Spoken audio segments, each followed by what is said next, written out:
ಸ್ಪಂದನ ವಾಹಿನಿಯ ಆತ್ಮೀಯ ವೀಕ್ಷಕರಿಗೆ ನಮಸ್ಕಾರ. ಇದು ಮನಸ್ವಿನಿ ಮನದಾಳದ ಮಾತಿನ ಕಾರ್ಯಕ್ರಮ. ತಮಗೆಲ್ರಿಗೂ ಸ್ವಾಗತ ಅಂತ ಹೇಳ್ತಾ ಇವತ್ತಿನ ಅತಿಥಿಯನ್ನು ಪರಿಚಯಿಸ್ತೀನಿ. ಇವತ್ತಿನ ನಮ್ಮ ಅತಿಥಿ ವಾದ್ಯಗಳಲ್ಲಿ ಪ್ರವೀಣತೆಯನ್ನು ಹೊಂದಿರುವಂಥವರು, ಪರಿಣತಿಯನ್ನು ಹೊಂದಿರುವಂಥವರು, ಸಾಕಷ್ಟು ಕಡೆ ಪ್ರದರ್ಶನವನ್ನು ನೀಡಿರುವಂಥದ್ದು, ಸಾಕಷ್ಟು ಬಹುಮಾನ ಪಾರಿತೋಷಕಗಳನ್ನು ಅದರ ಜೊತೆಗೆ ಸಾಕಷ್ಟು ಹೆಸರನ್ನು ಪಡೆದುಕೊಂಡಿರುವಂಥವರು ಇವರೇ ನಮ್ಮ ಭಾರತಿ ಗೋಪಾಲ್ ಅವರು. ಬನ್ನಿ ಅವರನ್ನ ಕಾರ್ಯಕ್ರಮಕ್ಕೆ ಸ್ವಾಗತಿಸೋಣ. ನಮಸ್ತೆ ಮೇಡಮ್, ಕಾರ್ಯಕ್ರಮಕ್ಕೆ ಆತ್ಮೀಯವಾದಂತಹ ಸ್ವಾಗತ. ನಮಸ್ತೆ ಮೇಡಮ್.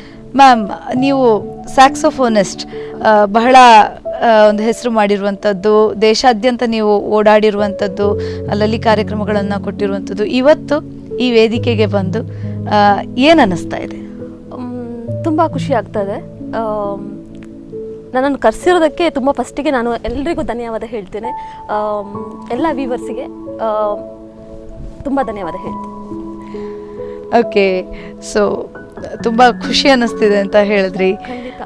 ವೆಲ್ ಮ್ಯಾಮ್, ನಿಮ್ಮ ಈ ಒಂದು ವಾದ್ಯದ ಜೊತೆಗೆ, ಈ ವಾದ್ಯದೊಂದಿಗೆ ನಿಮ್ಮ ಲೈಫ್ ಹೇಗೆ ಪ್ರಾರಂಭ ಆಯಿತು ಅಂತ ಕೇಳೋದಕ್ಕೂ ಮೊದಲು, ಇವತ್ತಿನ ನಮ್ಮ ಜೀವನದಲ್ಲಿ ಬಹುತೇಕ ಮಕ್ಕಳು ಮಿಸ್ ಮಾಡ್ತಿರೋದು ಅವರ ಬಾಲ್ಯವನ್ನು.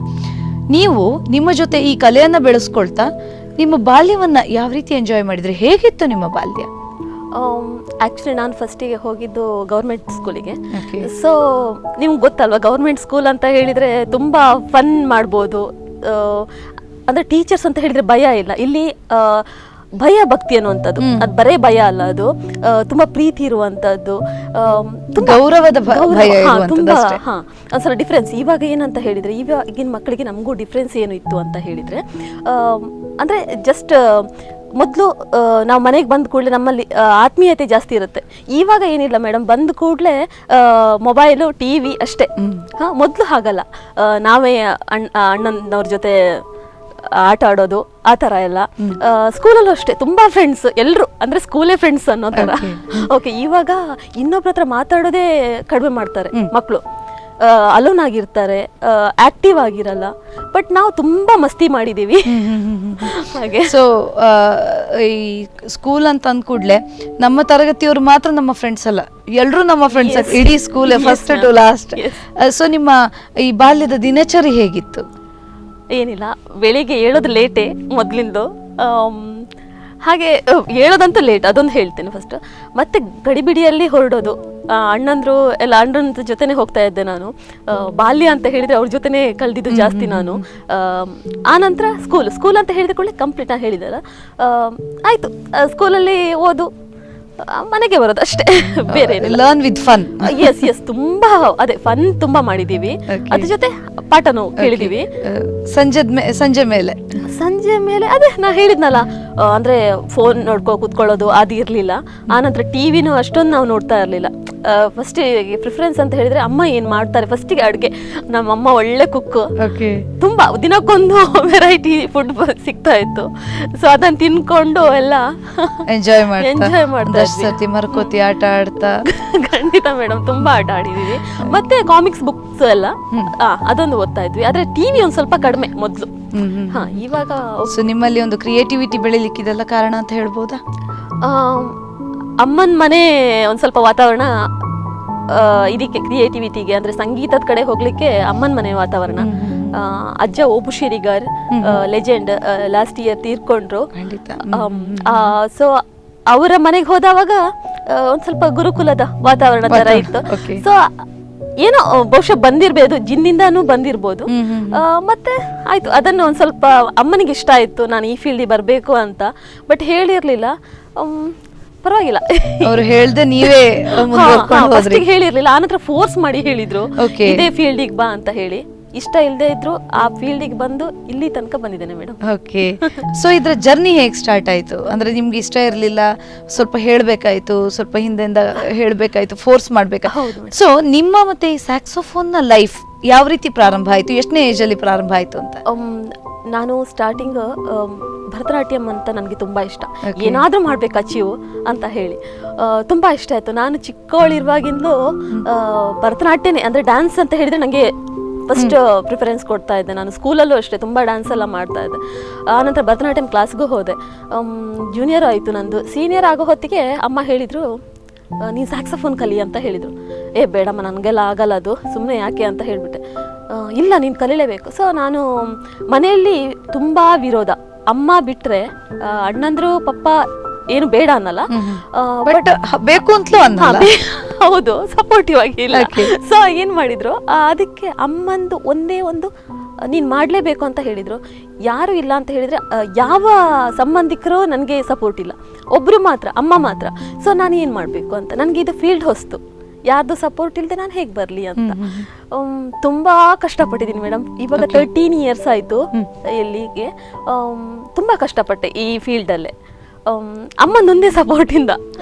ಆ ನಂತರ ಇವಾಗ ಎಷ್ಟು ಜನ ಲೈಕ್ ಮಾಡ್ತಾರಂತ ಹೇಳಿದರೆ, ಇದನ್ನ ಇವಾಗ ಜಸ್ಟ್ ಸ್ಟಾಪ್ ಮಾಡೋಣ ಅಂತ ಹೇಳಿದ್ರು ಮನ್ಸಿಗೆ ಕೇಳಲ್ಲ, ಜನಗಳು ಬಿಡೋದಿಲ್ಲ. ನಿಜ ಮೇಡಮ್. ಓಕೆ ಮ್ಯಾಮ್, ಈ 13 yearsನ ಜರ್ನಿಯಲ್ಲಿ ನಿಮ್ಮ ಗುರುಗಳು ಯಾರ್ಯಾರು, ಯಾವ್ಯಾವ ರೀತಿ ನಿಮ್ಮ ಸಂಗೀತ ಪಾಠ ಮುಂದುವರಿಯಿತು?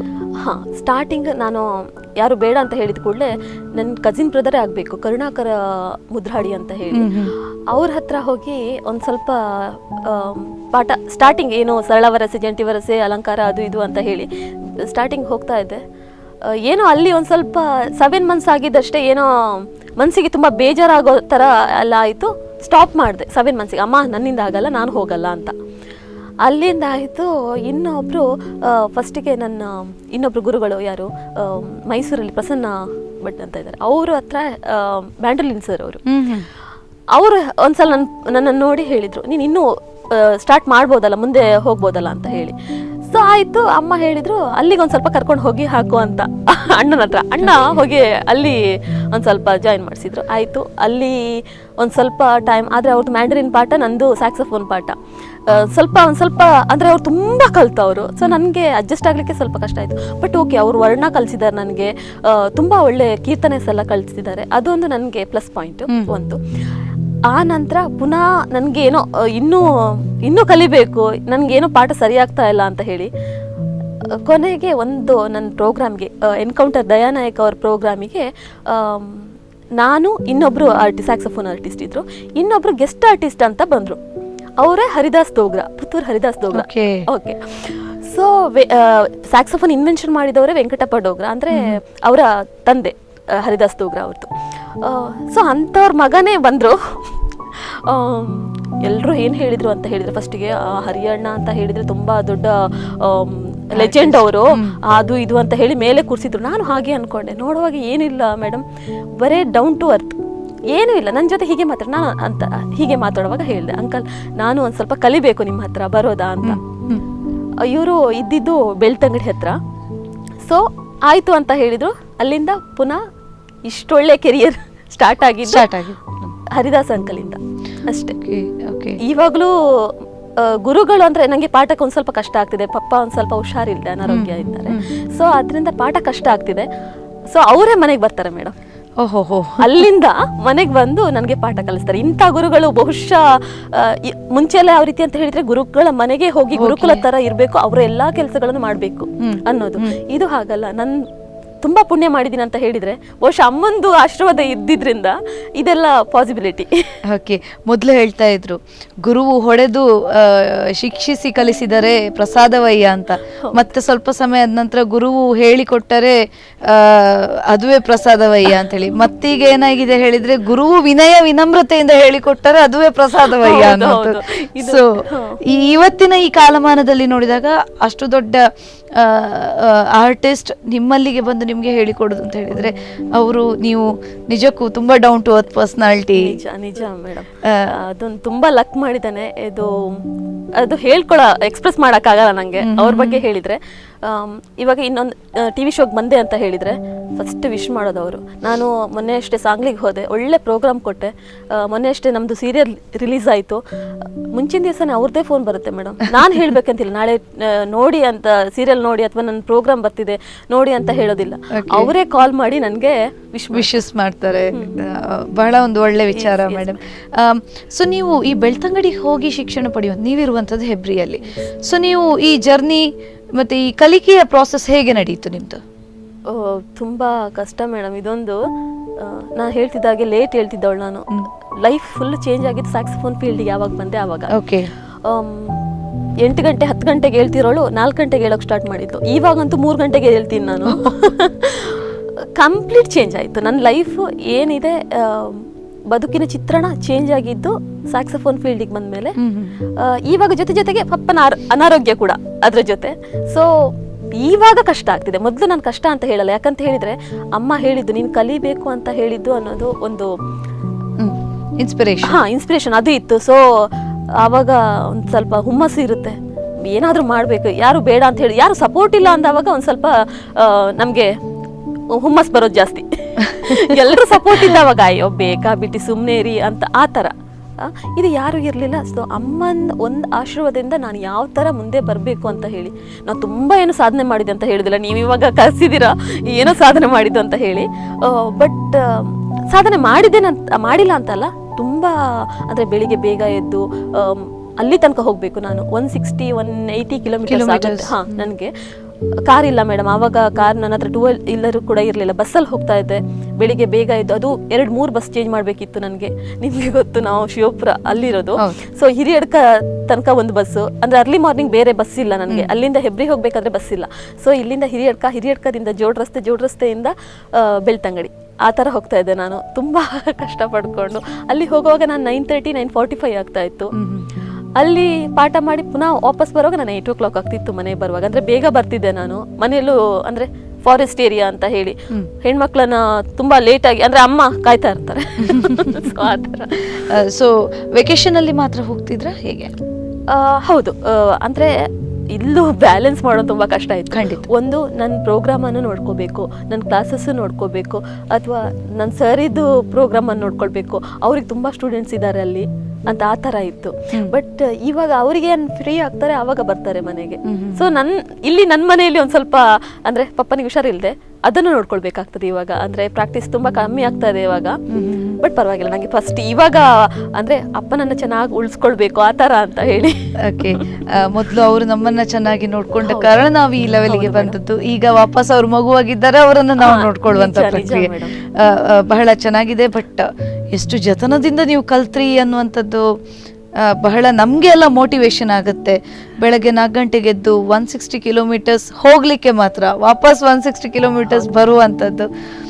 ಸೊ ಇದೆಲ್ಲ ಆಗುವಾಗ ಈ ರೀತಿಯಾಗಿ ನೀವು ಹೋಗಿ ವೆಕೇಶನ್ಸಲ್ಲಿ ಕ್ಲಾಸ್ ಮುಗಿಸ್ಕೊಂಡು ಬರೋದು ಅಥವಾ ಹೀಗೆ ಹೋಗಿ ಬರುವಂಥದ್ದು ಬ್ಯಾಲೆನ್ಸ್ ಮಾಡೋದು ಏನು ಅನ್ನಿಸ್ತಾ ಇತ್ತು? ಅಯ್ಯೋ ಬೇಕಾ ಇದೆಲ್ಲ ಅಂತ ಅನ್ನಿಸ್ತಾ ಇತ್ತಾ ಯಾವತ್ತಾದ್ರೂ ಒಂದಿನ? ಕೆಲವು ಸಲ ಹಂಗೆ ಅನಿಸ್ತಾ ಇತ್ತು ಫಸ್ಟಿಗೆ. ಆ ನಂತರ ನೋಡಬೇಕು ಜನಗಳ ಸಪೋರ್ಟ್ ಇದೆಯಲ್ಲ ಮೇಡಮ್, ಹೇಳಿಕ್ಕೆ ಆಗೋದಿಲ್ಲ ಅದನ್ನು. ಇವಾಗ ಅಂತೂ ನೋಡಿ ಎಷ್ಟು ಫಾಲೋವರ್ಸ್ ಇದ್ದಾರೆ ಅಂತ ಹೇಳಿದರೆ. ಏನು ಫೇಸ್ಬುಕ್ಕಲ್ಲಿ ಇವಾಗಷ್ಟು ನಾನು 2 ಇಯರ್ಸಿಂದ ನಾನು ಫೇಸ್ಬುಕ್ಕಲ್ಲಿ ಆ್ಯಕ್ಟಿವ್ ಆಗಿದ್ದೀನಿ.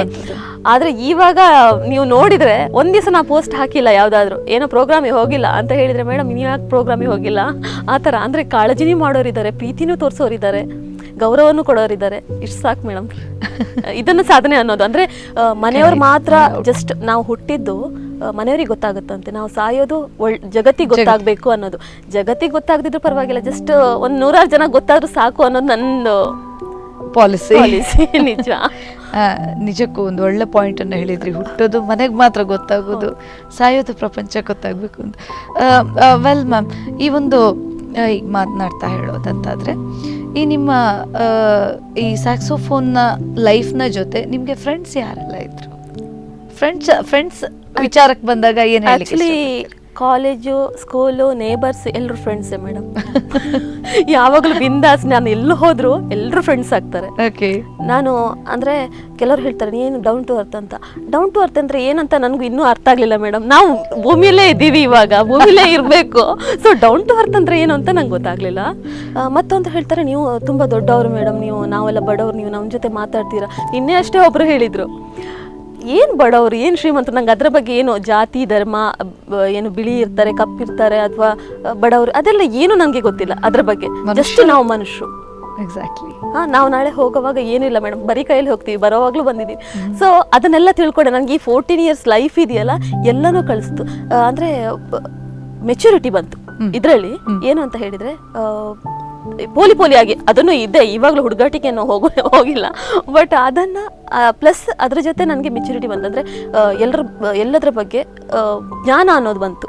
ಅನುಭವ ಎಲ್ಲನೂ ಕಲಿಸ್ಕೊಡ್ತು ನನಗೆ.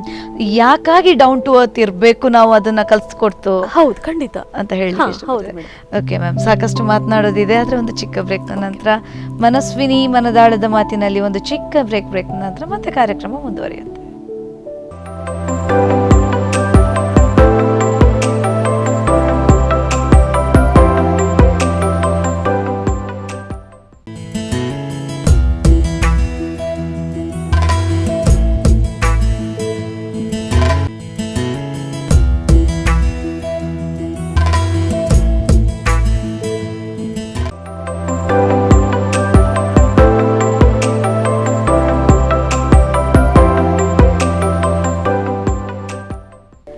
ಬ್ರೇಕ್ನ ನಂತರ ಮತ್ತೆ ಮನಸ್ವಿನಿ ಮನದಾಳದ ಮಾತಿನ ಕಾರ್ಯಕ್ರಮಕ್ಕೆ ಸ್ವಾಗತ. ಇವತ್ತಿನ ನಮ್ಮ ಅತಿಥಿ ಖ್ಯಾತ ಸ್ಯಾಕ್ಸೋಫೋನ್ ವಾದಕಿ, ಸಾಕಷ್ಟು ಕಡೆ ಪ್ರದರ್ಶನವನ್ನು ನೀಡಿ ಭೇಷಣಿಸಿಕೊಂಡಿರುವಂತಹ ಭಾರತಿ ಗೋಪಾಲ್ ಅವರು. ಬನ್ನಿ ಅವರನ್ನ ಕಾರ್ಯಕ್ರಮಕ್ಕೆ ಮತ್ತೆ ಸ್ವಾಗತಿಸೋಣ. ಬ್ರೇಕ್ನ ನಂತರ ಮತ್ತೆ ಕಾರ್ಯಕ್ರಮಕ್ಕೆ ಸ್ವಾಗತ ಮ್ಯಾಮ್. ಮ್ಯಾಮ್, ಈಗ ಹೀಗೆ ಮಾತನಾಡ್ತಾ ಹೋಗೋದಂತಾರೆ ನೀವು ಬಹಳ ಒಂದು ಒಳ್ಳೊಳ್ಳೆ ಪಾಯಿಂಟ್ಗಳನ್ನ ಹೇಳಿದ್ರಿ. ಡೌನ್ ಟು ಅರ್ತ್ ಅಂದ್ರೆ ಅಂತ ಅರ್ತ್ ಮೇಲೆ ಇರ್ದಿದ್ದೀವಿ ನಾವು ಇನ್ನು ಅಂತ ಹೇಳ್ಕೊಂಡು. ಮ್ಯಾಮ್, ನೀವು ಸಾಕಷ್ಟು ಪ್ರದರ್ಶನಗಳನ್ನು ಕೊಟ್ಟಿರುವಂಥದ್ದು, ಕರ್ನಾಟಕ ಬಿಡಿ, ಔಟ್ ಆಫ್ ಕರ್ನಾಟಕ ಕೂಡ ನೀವು ಹೋಗಿರುವಂಥದ್ದು. ಹೇಗಿತ್ತು ಮ್ಯಾಮ್ ಅನುಭವ? ಅಲ್ಲಿನ ಜನರ ಪ್ರೀತಿ, ಅಲ್ಲಿನ ಜನರು ಕಲೆಯನ್ನು ಆಸ್ವಾದಿಸುವ ರೀತಿ ಹೇಗನ್ಸಿತು? ತುಂಬ ಚೆನ್ನಾಗಿತ್ತು. ಇಲ್ಲಿ ಅಂತ ಹೇಳಿದ್ರೆ ನಮ್ಮ ಊರಲ್ಲಿ ಏನಾದರೂ ಪ್ರೋಗ್ರಾಮ್ ಕೊಟ್ಟರೆ ಗೋಪಾಲ್ ಅಣ್ಣನ ಮಗಳು ಪ್ರೋಗ್ರಾಮ್ ಕೊಡ್ತಿದ್ದಾಳೆ ಅಷ್ಟೇ. ಆದರೆ ಬೇರೆ ಕಡೆ ಹೋದರೆ ಜಸ್ಟ್ ಒಂದು ಹೇಳೋದು ಅಂತ ಹೇಳಿದರೆ, ಒಂದು ಹುಡುಗಿ ಸ್ಯಾಕ್ಸಫೋನ್ ಹಿಡಿದಿದ್ದಾಳೆ, ಅದೊಂದು ಸ್ಪೆಷಲ್ ಅವರಿಗೆ. ಓಕೆ, ಒಬ್ಳು ಹುಡುಗಿ ಅಂದರೆ ಕೆಲವರಿಗೆ ತುಂಬ ಗೊತ್ತು, ಒಂದು ಹುಡುಗಿಗೆ ಯಾವೆಲ್ಲ ಕಟ್ಟುಪಾಡುಗಳಿರುತ್ತೆ, ಲಿಮಿಟೇಷನ್ಸ್ ಎಲ್ಲ ಇರುತ್ತೆ ಅನ್ನೋದು ಕೆಲವರಿಗೆ ಮಾತ್ರ ಗೊತ್ತು. ಕೆಲವರಿಂದ ಕೇಳಿ ತಿಳ್ಕೊಳ್ತಾರೆ, ಆದರೆ ಕೆಲವರು ಮಾತಾಡೋ ರೀತಿನೇ ಬೇರೆ ಇರುತ್ತೆ. ಸ್ಟೀರಿಯೋಟೈಪಿಕ್ ಥಿಂಕಿಂಗ್ ಯಾವತ್ತಿಗೂ ಇದ್ದದ್ದೇ ಅಂತ ಹೇಳ್ತೀರಾ? Sure, yes. ಅದನ್ನ ಕೆಲವರಿಗೆ ಅರ್ಥ ಆಗಿದೆ ಅಂತ ಹೇಳುವಾಗ, ಅಂದರೆ ಹೊರಗಡೆ ಜಗತ್ತಲ್ಲಿ ಎಲ್ರಿಗೂ ಅರ್ಥ ಆಗಿದೆ, ಇವಾಗ ಇಲ್ಲೂ ಅರ್ಥ ಆಗ್ತಿದೆ ಮೇಡಮ್. ಮೊದಲು ಏನೂ ಇರಲಿಲ್ಲ, ಜಸ್ಟ್ ನನಗೆ ಸಪೋರ್ಟಿವ್ ಅಂತ ಹೇಳಿದರೆ ಅಮ್ಮ ಬಿಟ್ಟರೆ ನಾನಾಗೆ ಪ್ರೋಗ್ರಾಮಿಗೆ ಹೋಗೋದು ಅಥವಾ ಯಾರೂ ಇಲ್ಲ ನನಗೆ. ಲಾಸ್ಟಿಗೆ ನಾನು ನನ್ನ ಟೀಮನ್ನು ಕರ್ಕೊಂಡು ಹೋದೆ. ಎಲ್ಲ ಕಡೆಯಲ್ಲೂ ತುಂಬ, ಅಂದರೆ ಬೆಳಗಾಂ, ಧಾರವಾಡ, ಗದಗ್, ಬಾಂಬೆ, ಗೋವಾ ಎಲ್ಲ ಕಡೆನೂ ಹೋಗಿ ಬಂದೆ. ತುಂಬ ಒಳ್ಳೆ ಒಂದು ಅಷ್ಟೊಂದು ಒಳ್ಳೆ ರೆಸ್ಪಾನ್ಸ್ ಬಂತಂತ ಹೇಳಿದ ಕೂಡಲೇ ಇನ್ನೂ ಏನಾದರೂ ಮಾಡೋಣ. ಓಕೆ, ಮೋಟಿವೇಟ್ ಮಾಡುತ್ತೆ ಖಂಡಿತ. ಇದು ತುಂಬ ಅಂತ ಹೇಳಿದರೆ ನಾನು ಏನೂ ಅಲ್ಲ ಅಂತ ಹೇಳೇ ಹೋಗೋದು ಮೇಡಮ್. ನಾನು ಇವಾಗಲೂ ಅಷ್ಟೇ, ನಾನೊಬ್ಳು, ನೀವು ಅದೇ ಹೇಳಿದ್ರ ಹಾಗೆ ಸಾಧನೆ ಅಂತ ಅಂದ್ಕೊಳ್ಳೋದಿಲ್ಲ. ಏನೂ ಅಲ್ಲ, ನಾವು ಮಾಡೋದು ಏನೂ ಅಲ್ಲ, ಏನೋ ಟ್ರೈ ಮಾಡೋದಷ್ಟೇ. ಇದು ಬರೀ ಇದು ಪ್ರಯತ್ನ ಅಷ್ಟೇ, ಬಟ್ ವಿತ್ ಸಮ್ ಎಕ್ಸ್ಪರ್ಟೀಸ್. ಹೌದು, ತುಂಬ ಅಂದರೆ ತುಂಬ ಅದೇ ತುಂಬ ಏನು ತಿಳ್ಕೊಳ್ಳಿಲ್ಲ ಅಂತಲೇ ನಾವು ಇರಬೇಕು ಯಾವತ್ತು. ಆವಾಗ ಏನಾಗುತ್ತೆ, ನಾವು ತಪ್ಪು ಮಾಡಿದವಾಗ ಇನ್ನೊಬ್ರು ಅವಳೆಲ್ಲ ತಿಳ್ಕೊಂಡಿದ್ದಾಳೆ ಅಂತ ಹೇಳ್ತಾ ಇದ್ಲು, ಇಲ್ಲ ಆ ಥರ ಅಲ್ಲ, ನಾನು ಏನು ಇಲ್ಲ ಅಂತಲೇ ನಾನು ಹೇಳೋದು. ಹಾಗಾಗಿ ತಪ್ಪು ಮಾಡೋ ಅವಕಾಶಗಳು ಸಿಗುತ್ತೆ, ಆವಾಗ ನಮ್ಗೆ ಕ್ಷಮೆನೂ ಸಿಗುತ್ತೆ. ಇದು ನಮ್ಗೆಲ್ಲಾನು ಬರುತ್ತೆ ಅಂತ ಅನ್ನೋ ಅಹಂ ಎನ್ನೋದು ಅದು ಇರಬಾರ್ದು ಮನುಷ್ಯನಿಗೆ. ಆವಾಗ ಒಂದ್ ಸ್ವಲ್ಪ ಎಲ್ರ ಜೊತೆ, ಅದಕ್ಕೋಸ್ಕರ ಲೈಕ್ ಆಗ್ತೀನಿ ಮೇಡಮ್ ಎಲ್ರಿಗೂ. ಎಲ್ರು ಹೇಳ್ತಾರೆ, ನೀವು ಇಷ್ಟೊಂದು ಅಂದ್ರೆ ತುಂಬಾ ಚೆನ್ನಾಗಿ ಮಾತಾಡ್ತೀರಾ, ತುಂಬಾ ಫ್ರೆಂಡ್ಲಿ ಆಗಿರ್ತೀರಾ. ಏನಿಲ್ಲ ಮೇಡಮ್, ಎಲ್ಲರೂ ನಮ್ಮವರೇ ಆ ಥರ ಅನ್ನೋ ಫೀಲ್ ಮಾತಾಡೋದು ನಾನು ಅಷ್ಟೇ. ಬಹಳ ಒಂದು ಒಳ್ಳೆ ವಿಚಾರ ಹೇಳಿದ್ರಿ ಮ್ಯಾಮ್. ಈ ಸ್ಯಾಕ್ಸೋಫೋನಿಸ್ಟ್ ಅಂದ ಕೂಡಲೇ ಅಥವಾ ಯಾವುದೋ ಒಂದು, ಈಗ ಆರ್ಟಿಗೆ ನಾವು ಒಗ್ಗಿಕೊಂಡ್ರೆ ಭರತನಾಟ್ಯ ಅಂದರೆ ನೀಳಕಾಯ ಇದ್ರೆ ಚಂದ ಕಾಣ್ತಾರೆ, ಅಂತ ಚಂದ ಇದ್ದಾರೆ ಮ್ಯಾಮ್ ಅಂತ ಹೇಳ್ತಾರೆ. ಅದೇ ರೀತಿ ಕೊಡಲು ಅದಕ್ಕೆ ಹೋದರೆ ನಿಮ್ಮ ನಾಲಿಗೆ ಸಪೂರ್ದ ಇದ್ರೆ ಭಾರಿ ಒಳ್ಳೆಯದು, ಸುಲಭ ಆಗ್ತದೆ, ಆ ರೀತಿಯಾದಂಥ ಮಾತುಗಳು ಸರ್ವೇ ಸಾಮಾನ್ಯ ಕೇಳುವಂಥದ್ದು. ಆಸ್ ಅ ಸ್ಯಾಕ್ಸೋಫೋನಿಸ್ಟ್ ನಿಮ್ಗೆ ಏನು ಅನ್ನಿಸ್ತದೆ? ಅಂಗರಚನೆ ಇಂಪಾರ್ಟೆಂಟಾ? Talent is important. ಅದೇ ಮೊದಲು ಅಂತ ಹೇಳಬೇಕಂತ ಹೇಳಿದರೆ ಟ್ಯಾಲೆಂಟ್ ಬೇಕು, ಒಂದು ಗುರಿ ಬೇಕು, ಪ್ರಯತ್ನ ಬೇಕು. ಅದೆಲ್ಲ ಬಿಟ್ಟು ನೀವು ನಾನು ಚೆನ್ನಾಗಿದ್ದೀನಿ ಅಂತ ಹೇಳಿ ಕುತ್ಕೊಂಡ್ರೆ ಸ್ಟೇಜಲ್ಲಿ ಯಾರು ನಮ್ಮನ್ನು ಇಷ್ಟಪಡ್ತಾರೆ? ನಾವೇನು ನೋಡಿಸ್ತೀವಿ, ಕೆಲವರು ಒಂದು ಫೇಸ್ಬುಕ್ ಅಪ್ಲೋಡ್ ಮಾಡ್ತೀವಿ ಇವಾಗ ಪೋಸ್ಟನ್ನು, ಎಲ್ಲರೂ ಇಷ್ಟಪಡ್ತಾರೆ, ಯಾರೋ ಒಬ್ಬ ಸೂಪರ್ ಅಂತ ಕಳಿಸ್ತಾನೆ ಅಂತ ಹೇಳಿದ ಕೂಡಲೇ ನನಗೆ ಅಂತ ನಾನು ಅಂದ್ಕೊಳ್ಳೋದಿಲ್ಲ. ನನ್ನ ಸ್ಯಾಕ್ಸೋಫೋನಿಗೆ ಇರಬೇಕು, ನಾನು ಅಪ್ಲೋಡ್ ಮಾಡೋ ವೀಡಿಯೋಸಿಗೆ ಇರಬೇಕು, ನಾನು ನುಡ್ಸೋದನ್ನೇ ಇಷ್ಟ ಆಗಿರಬೇಕು. ಎಲ್ಲರೂ ಚಂದನ್ನೇ, ಸೌಂದರ್ಯನೇ ಇಷ್ಟಪಡೋದಿಲ್ಲ. ಕೆಲವರು ಟ್ಯಾಲೆಂಟನ್ನು, ಪ್ರತಿಭೆಯನ್ನು ಇಷ್ಟಪಡೋರು ಇರ್ತಾರೆ. ಚಂದ ಇಟ್ಕೊಂಡು ಸುಮ್ಮನೆ ಕೂತ್ಕೊಂಡ್ರೆ ಯಾರು ನೋಡ್ತಾರೆ? ಯಾವ ಟ್ಯಾಲೆಂಟ್ ಇರೋದಿಲ್ಲ. ಅಂದ್ರೆ ಈಗ ನಿಮ್ಗೆ ಸ್ಯಾಕ್ಸೋಫೋನ್ ಅಂದ ಕೂಡಲೇ ಎಲ್ಲ ಬೆರಳುಗಳು ವರ್ಕ್ ಆಗ್ಬೇಕು, ಸಿಕ್ಕಬೇಕು, ಅದೇ ರೀತಿಯಾಗಿ ಉಸಿರನ್ನ ಹಾಕುವಂಥದ್ದು, ಎನರ್ಜಿ ಅನ್ನುವಂಥದ್ದು. ಸೊ ಇದ್ರ ಬಗ್ಗೆ ಏನ್ ಹೇಳಲಿಕ್ಕೆ ಇಷ್ಟಪಡ್ತೀರಾ? ನೀವೇನಾದ್ರೂ ಲಿಮಿಟೇಷನ್ ಅನ್ನ ಫೇಸ್ ಮಾಡಿದ್ದೀರಾ? ಸ್ಟಾರ್ಟಿಂಗ್ ಅಂತ ಹೇಳಿದ್ರೆ ಇದು ಫನ್ನಿ. ಆ್ಯಕ್ಚುಲಿ ನಂದು ಇದು ತುಂಬ ಫಿಂಗರ್ ಇದೆಯಲ್ಲ, ಅದು ಏನಂತ ಹೇಳಿದರೆ ತುಂಬ ಶಾರ್ಟ್ ಇದೆ. ಓಕೆ, ನನಗೆ ಸ್ಯಾಕ್ಸೋಫೋನ್ ಹಿಡಿಯೋಕ್ಕಾಗಲ್ಲ. ಇಲ್ಲಿ ಎದುರುಗಡೆ ಬಟನ್ಸ್ ಹಿಡಿದ್ರೆ ಇದು ಎಡ್ಕಲ್ಲ ಮೇಡಮ್. ಇದಕ್ಕೆ ತುಂಬಾ ಪ್ರಾಕ್ಟೀಸ್ ಮಾಡಿದ್ದೀನಿ ಸ್ಟಾರ್ಟಿಂಗ್. ಇದೊಂದು ಬಿಟ್ರೆ ಬೇರೆ ಏನು ಬ್ರೀತಿಂಗ್ ಅಂತ ಹೇಳಿದ್ರೆ ಸ್ಟಾರ್ಟಿಂಗ್ ಹೌದಲ್ವಾ, ಎಲ್ಲಾನು ನಮ್ಗೆ ಕಷ್ಟನೇ ಅನ್ಸುತ್ತೆ. ಎಲ್ಲಾನು ಇದು ಅದು ಇದು ಏನೋ ಅಲ್ಲ. ಇವಾಗ ನಾವು ಕಂಪ್ಯೂಟರ್ ಆಪ್ರೇಟ್ ಮಾಡ್ಬೇಕಾದ್ರೂ ನಮ್ಗೆ ಕಷ್ಟನೇ ಅನ್ಸುತ್ತೆ. ಅದು ಇದು ಕೀಸ್ ಎಲ್ಲ ಸಿಗಲ್ಲ. ಫಸ್ಟ್ ಹಿಂಗೆ ಒತ್ಕೊಂಡೇ ಬರೋದು ನಾವು, ಫಸ್ಟ್ ಫೋನು ಅಷ್ಟೇ, ಎಲ್ಲಾನು ಆನಂತರ. ಸೊ ನೀವು ಆ ಲಿಮಿಟೇಷನ್ ಅನ್ನ ಯಾವ ರೀತಿ ಇದ್ ಮಾಡಿದ್ರಿ ಮ್ಯಾಮ್, ಟ್ಯಾಕಲ್ ಮಾಡಿದ್ರಿ? ಸಿಗದೇ ಇರುವಂತ ಪೇಷನ್ಸ್ ಬೇಕು ಮೇಡಮ್. ಫಸ್ಟಿಗೆ 2 ವೀಲರಲ್ಲೂ ಅಷ್ಟೇ ನನಗೆ ಹಾರ್ನ್ ಹೊಡೆಯೋಕೆ ಆಗ್ತಿರ್ಲಿಲ್ಲ. ಸೊ ಇದು ತುಂಬಾ ಪ್ರಾಬ್ಲಮ್ ಕೊಡುತ್ತೆ ನನಗೆ ಒಂದ್ ಸ್ವಲ್ಪ. ಆನಂತರ ಆಗುತ್ತೆ. So you overcome it by patience.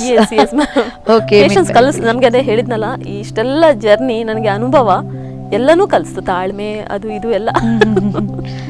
Ma'am, ನಿಮ್ಮಲ್ಲಿ ಈ ಮಾತನ್ನ ಯಾರು ಹೇಳಿಲ್ಲ. ನಾನು ಯಾಕೆ ನೆಗೆಟಿವಿಟಿಗೆ ಎಳಿತಾ ಇದ್ದಾನೆ ಅಂತ ಅನ್ಕೋಬೇಡಿ, ಬಟ್ ಜನಜನಿತವಾದಂತಹ ಮಾತುಗಳು. ನೀವು ಸ್ಯಾಕ್ಸೋಫೋನ್ ಊದಿದ್ರೆ ಕೆನ್ನೆ ಊದ್ಕೊಳ್ಳುತ್ತೆ, ಇಲ್ಲಿನ ಗ್ಲ್ಯಾಂಡ್ಸಿಗೆ ಪೆಟ್ಟು ಬೀಳ್ತದೆ. ಈ ಸೂಫಿ ಸಿಂಗರ್ಸಿಗೆ ಹೇಳೋದು ಕೇಳಿದ್ದೇವೆ ನಾವು, ಹಾರ್ಟ್ ಅಟ್ಯಾಕ್ ಕಡೆ ಸೈಪಿನಿ ಗ್ಯಾರಂಟಿ, ನಮ್ಮನೆ ಮುಲ್ತುಡ್ದು ಬೊಬ್ಬೆ ಪಾಡೊಂದು ಕ್ವೈಟ್ ಕಾಮನ್. ನೀವು ಫಸ್ಟಿಗೆ ಆ ಆರ್ಟನ್ನು ಆಸ್ವಾದಿಸುವ ಮೊದಲು ಈ ಎಲ್ಲ ವಿಚಾರಗಳು ಬರುವಂಥದ್ದು. ಸೊ ನಿಮ್ಮನ್ನು ಯಾರು ಹೇಳಲಿಲ್ವಾ, ಅಯ್ಯೋ ನೀನು ಹುಡುಗಿ, ನಿನ್ ಕೆನ್ನೆ ದಪ್ಪ ಆಗುತ್ತೆ ಅಥವಾ ಇನ್ನೊಂದೇನಾರು ಆಗುತ್ತೆ? ನಿಮ್ಮನ್ನ ನೆಗೆಟಿವಿಟಿಗೆ ಯಾರು ಹೇಳಿಲ್ವಾ ಮ್ಯಾಮ್?